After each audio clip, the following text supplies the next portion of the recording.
दोस्तों, इस वक्त पूरी दुनिया के अंदर एक ही मुद्दे पर बात हो रही है और वो मुद्दा है इजराइल और फ़लस्तीन के बीच होने वाली जंग। जैसे कि हम सभी लोग जानते हैं कि 8 अक्टूबर की सुबह जब हमास की तरफ से इजराइल की तरफ एक भयानक अटैक किया गया, तो ये अटैक न सिर्फ इजराइल के लिए बल्कि पूरी दुनिया ही के लिए हैरान कर देने वाला था, क्योंकि इजराइल ने हमास जैसे छोटे से ग्रुप की तरफ से इतने बड़े अटैक की कभी भी कल्पना ही नहीं की थी। फिलहाल मौजूदा हालात ये हैं कि ये जंग अब एक भयानक रूप ले चुकी है।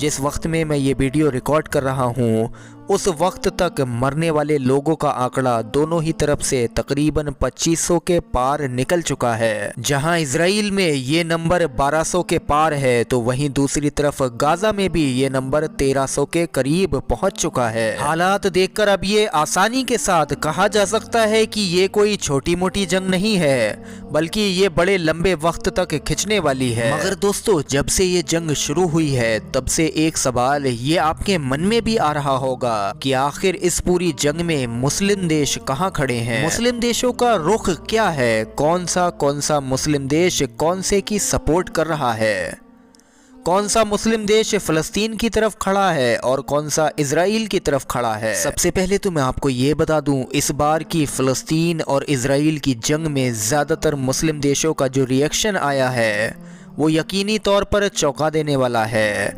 क्योंकि इस तरह का रिएक्शन पहले कभी भी फ़लस्तीन और इजराइल की वॉर में देखने को नहीं मिला है। वो रिएक्शन किस तरह का और क्यों था वो भी आप अभी आगे इसी वीडियो में जान लेंगे। सबसे पहले शुरू करते हैं तुर्की देश से। दोस्तों, पिछले कई सालों में आम तौर पर हम लोगों ने यही देखा था, जब कभी भी इजराइल और फ़लस्तीन के बीच जंग शुरू होती थी तो तुर्की, जो अब तुर्की हो चुका है, उस वक्त रुख मुस्लिम देशों में भी इजराइल के खिलाफ सबसे कठोर होता था। उसका रुख मुस्लिम देशों में भी इजराइल के खिलाफ सबसे कठोर होता था।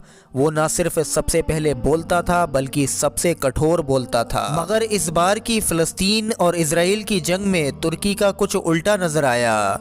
जंग शुरू होने के कुछ घंटों बाद तुर्की की तरफ से जो बयान आया था वो बयान बहुत ज़्यादा डिप्लोमेटिक था। उस बयान को देखकर लग रहा था कि दोनों ही की तरफ से काफ़ी बैलेंस करने की कोशिश की गई है। तुर्की की तरफ से पहले बयान में कहा गया था कि हिंसा बढ़ाने का किसी भी पक्ष को कोई फ़ायदा नहीं होगा।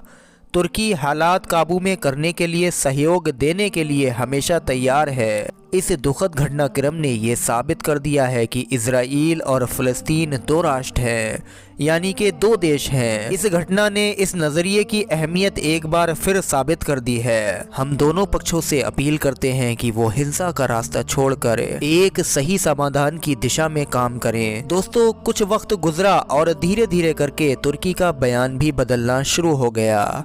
बाद में ये देखा गया कि तुर्की ने पुरानी सभी जंगों की तरह न सिर्फ फ़लस्तीन का खुलकर सपोर्ट किया बल्कि इजराइल को सर्टिफाइज करना भी शुरू कर दिया। बात कर लें अब अगर सऊदी अरब की, तो सऊदी अरब का भी मामला कुछ तुर्की की तरह ही नज़र आया। सऊदी अरबिया भी शुरू में काफ़ी खामोश रहा और फिर बाद में जो उसने बयान जारी किया वो काफ़ी बैलेंस बयान था। जैसे जैसे वक्त गुजरता जा रहा था ये जंग ख़तरनाक से ख़तरनाक होती जा रही थी। वैसे वैसे सोशल मीडिया प्लेटफॉर्म पर और बाकी इंटरनेट पर सऊदी अरब के ऊपर दबाव बढ़ता जा रहा था। अरब देश में रहने वाले लोग यही कह रहे थे कि आखिर सऊदी गवर्नमेंट फ़लस्तीन के इस मैटर को लेकर शांत कैसे बैठ सकती है। दोस्तों, सऊदी अरबिया के ऊपर ये प्रेशर इसलिए भी ज्यादा पड़ रहा था क्योंकि बहुत से लोग ये इल्ज़ाम लगा रहे थे कि सऊदी अरबिया फ़लस्तीन के मुद्दे पर इसलिए ज़्यादा हल्का पड़ा हुआ है क्योंकि उसकी इजराइल के साथ ऑलरेडी डील होने वाली थी और वो डील अभी भी प्रोसेस में चल रही थी।